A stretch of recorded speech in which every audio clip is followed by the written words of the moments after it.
Alors pour commencer, j'aimerais qu'on écoute Barbara Bush. Alors elle s'est dite absolument terrifiée par ce qu'elle a vécu lors de son concert samedi dernier. Elle témoignait ce matin sur France Info.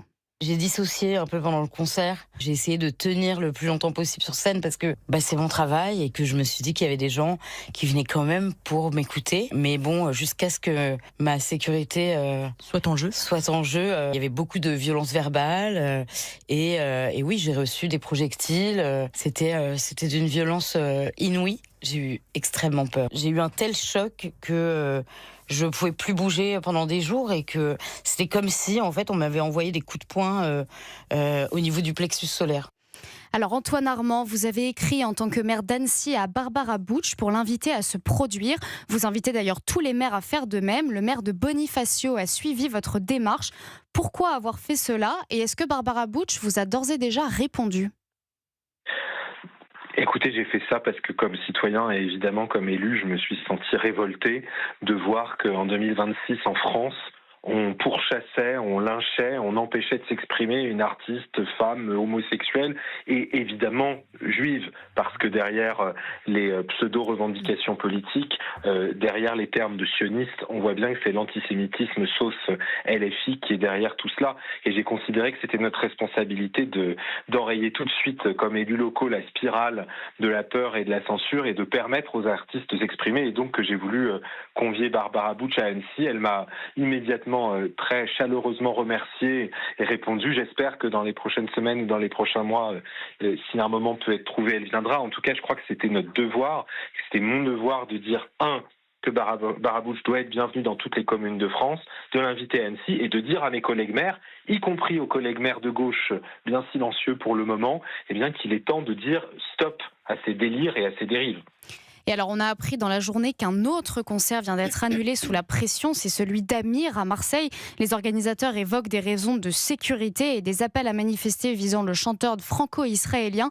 Qu'est-ce que c'est que ce pays, Antoine Armand, où les artistes juifs ne peuvent plus se produire ?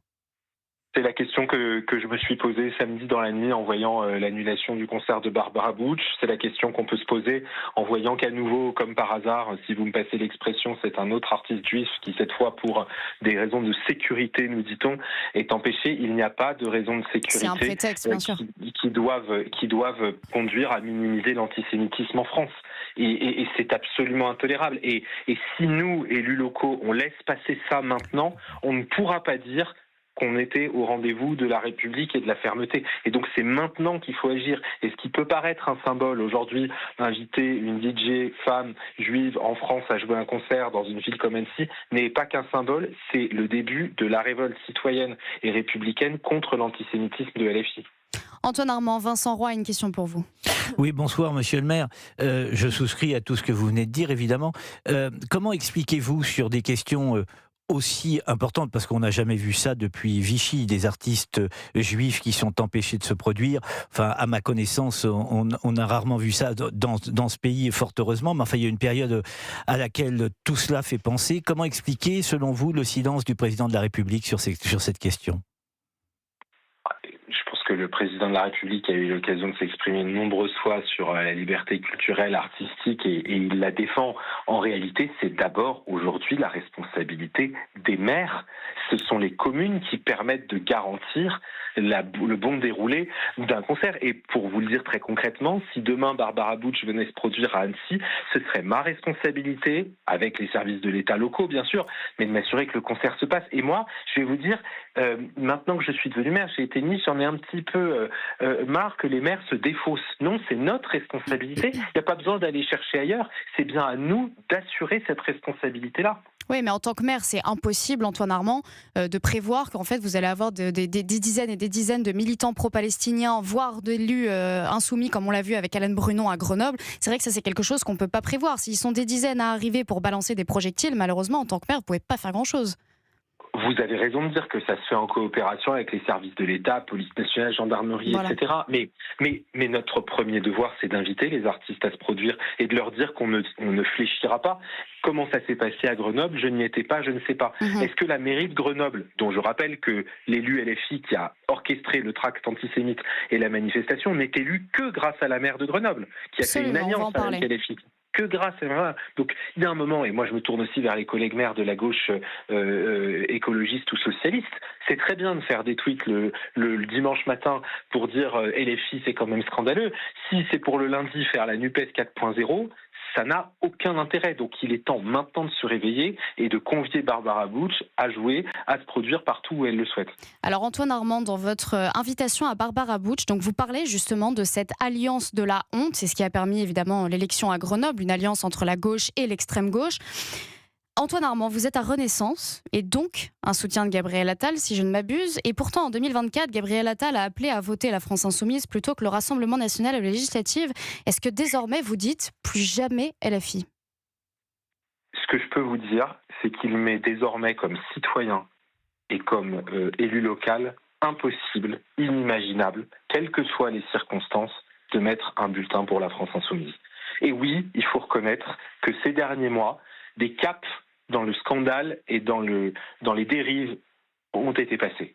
Et que on l'a constaté avec le 7 octobre, avec ses conséquences, mais bien au-delà, avec la manière de traiter nos institutions, d'insulter l'Assemblée nationale en permanence, de s'en prendre aux élus, de s'en prendre aux forces de l'ordre. Vous avez couvert récemment ce qui s'est passé à l'Assemblée nationale, avec les LFistes qui avaient invité des militants anti-police qui sont venus insulter les forces de l'ordre au sein même de l'enceinte sacrée de la République. On ne peut pas voir ce qui a changé chez LFI. Je crois qu'on en a tous maintenant une conscience plus aiguë et que c'est notre responsabilité de dire qu'effectivement, plus jamais un bulletin pour la France Insoumise. Donc Antoine Armand, vous me voyez évidemment arriver avec mes gros sabots. La question a été posée notamment aux députés socialistes sur nos antennes ce matin, Philippe Brun. Entre Jean-Luc Mélenchon et Marine Le Pen, qu'est-ce que vous faites ? Ni l'un ni l'autre. Ni l'un ni l'autre. Jamais. Oui, il n'est pas possible. Il n'est pas possible dans cette situation. Regardez, on parle depuis tout à l'heure d'un exemple très frappant qui nous a tous choqués, Barbara Bush. Qu'est-ce qui est arrivé à Barbara Bush ? Elle a été, il y a quelques mois, la cible d'une fachosphère qui s'est excitée sur la cérémonie d'ouverture et qui a été elle a été la menace de mort, elle a été l'objet de menaces de mort, y compris antisémites, par des éléments d'extrême droite. La voilà aujourd'hui la cible de l'antisémitisme d'extrême gauche. Donc ce n'est pas la voie que je souhaite ni au second tour d'une élection locale ou législative ou présidentielle. Moi je soutiens, vous le savez, un candidat qui est Gabriel Attal et je crois que le bloc central et que l'union du centre et de la droite a quelque chose à dire, y compris en 2027 et c'est évidemment ça que je souhaite. Mais j'ai pas fait de lampe de bois, je vous ai répondu directement à la question. Absolument. Ce sera bien de l'autre. C'était très clair. Antoine Armand, Lara Tchekhov a une question pour vous. Est-ce que vous ne pensez pas que dans cette affaire, finalement, il n'y a pas une hiérarchie des causes et que finalement, pour une certaine catégorie de militants, la France insoumise, le combat contre Israël et les Juifs surpasse finalement toutes les autres causes, à savoir ce que représente Barbara Bush pour ces militants-là, pour ce qu'elle incarne, c'est-à-dire la lutte contre la grossophobie, l'antiracisme, la cause LGBT, le féminisme, etc. Je crois que vous soulevez effectivement un point assez intéressant qui est à quel point LFI et d'autres ont oublié en un instant tout ce pourquoi ils défendaient Barbara Bush hier. Et donc la question qu'on se pose, et en fait on a la réponse, c'est est-ce que cette femme était vraiment soutenue dans ses causes ou est-ce qu'elle était une sorte de faire-valoir pour la cause LFiste. Est-ce que LFI est vraiment féministe ? Est-ce que LFI défend vraiment la lutte contre l'homophobie dans tous les cas et la lutte contre la grossophobie ou pas ? Et malheureusement, quand on s'en prend... Imaginez, vous avez en tête la même chose que moi, imaginez que samedi dernier, ce n'ait pas été une femme qui a été victime de grossophobie, juive et homosexuelle, et que ce n'est pas été pour une raison liée à Israël, mais à un autre sujet. Comment aurait réagi LFI s'il y avait eu cette intimidation ? Vous imaginez ce qui se serait dit pendant des semaines. Donc la réalité, c'est qu'il y a une instrumentalisation d'un conflit dramatique par LFI à des fins clientélistes, à des fins nationales, qui est insupportable et qui n'a pas, visiblement, qui ne les gêne pas au point que ça arrive à des menaces de mort et à des censures de la liberté artistique. Alors Barbara Bush a annoncé, Antoine Armand, qu'elle voulait porter plainte précisément contre la France insoumise à cause de ce qu'elle a vécu. Alors on sait que ces plaintes, elles aboutissent quand même très très peu. Il y en a beaucoup qui sont classées sans suite et puis il y en a d'autres où c'est une simple amende qui est demandée. Et puis il y en a encore d'autres où quand vous appelez le parquet, ils répondent pas, ils disent que c'est en cours. Qu'est-ce que vous attendez de la justice dans ce cas précis de Barbara Bush ? peux pas vous dire ce que fera la justice et je la laisse opérer. Ce que je crois qui est très important en revanche, parce qu'on a eu cette discussion aujourd'hui, est-ce qu'il faut porter plainte? Est-ce que ça va servir à quelque chose? Je crois que le message qui est très important de passer, c'est que les maires de France doivent pouvoir accueillir sereinement Barbara Bush. Parce que qu'est-ce qu'a essayé de faire LFI samedi soir? Interrompre le concert, une fois, mais surtout dissuader quiconque d'accueillir un artiste qui aurait pris une position qui leur déplaît. C'est ça le message qui est passé. Oui, c'est ça. Et donc, il faut qu'on réponde à la force et à la jungle par le droit. Et c'est pour ça que je pense que c'est indispensable de porter plainte. Ensuite, est-ce qu'elle aboutira? Il y a quand même un tract qui est absolument nauséabond, je ne sais pas, qui mélange homophobie et antisémitisme, je ne sais pas à quel point c'est pénalement répréhensible. Je pense que quand il y a violence, il doit y avoir répression. Je ne me prononcerai pas dans la justice, mais je crois que ce geste-là, de dire stop selon des moyens légaux, il est indispensable. Oui, c'est assez inquiétant parce qu'on se rappelle évidemment sur l'affiche de Cyril Hanouna, ça avait été une simple amende, je le rappelle.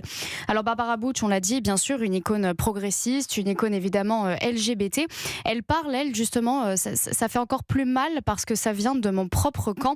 Dans une vidéo, elle dit également « Je vous aime malgré tout ».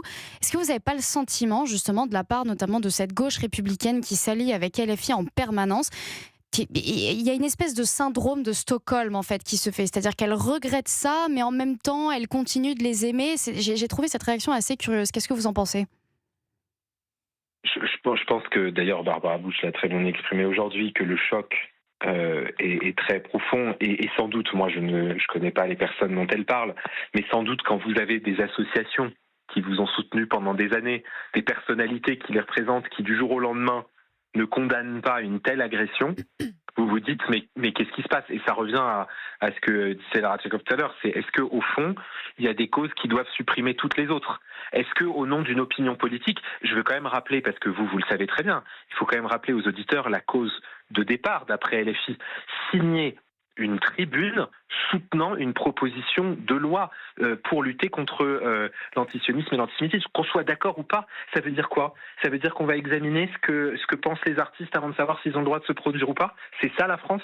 Hors de question. Impossible. Et c'est ça qui est, je crois, très choquant, y compris pour Barbara Bush. Vincent Roy. Oui, ça veut bien dire quand même que l'intersectionnalité des luttes, le mot est imprononçable, ne veut rien dire. C'est une foutaise en somme. Alors, je ne vais pas vous contredire. Je crois que quand on mélange tout, on ne respecte plus les droits de personne. C'est-à-dire que si, au nom de la lutte contre telle cause politique ou pour telle cause politique, le fait de respecter les droits des femmes n'existe plus, si parce qu'on défend la paix dans le monde à tel ou tel endroit, on a le droit d'être antisémite, eh bien évidemment tout s'écroule. Et c'est là qu'on voit qu'il y a une instrumentalisation de ce que vous appelez la lutte intersectionnelle, c'est qu'on mélange tout pour dire qu'en gros il y a le camp du bien, celui de LFI, qui vous indique quand est-ce qu'il faut lutter contre la grossophobie, quand est-ce qu'il faut être antisémite, quand est-ce qu'il faut défendre ou pas les personnes homosexuelles, et puis le reste du temps, laissons tomber. Et c'est ça qui est dramatique, c'est qu'on se sent, et je pense que c'est ce que vous exprimez à l'instant à propos de Barbara Bush, on se sent utilisé par des gens qui prétendent défendre des causes, mais qui en fait font des clins d'œil aux antisémites, font des clins d'œil aux homophobes toute la journée.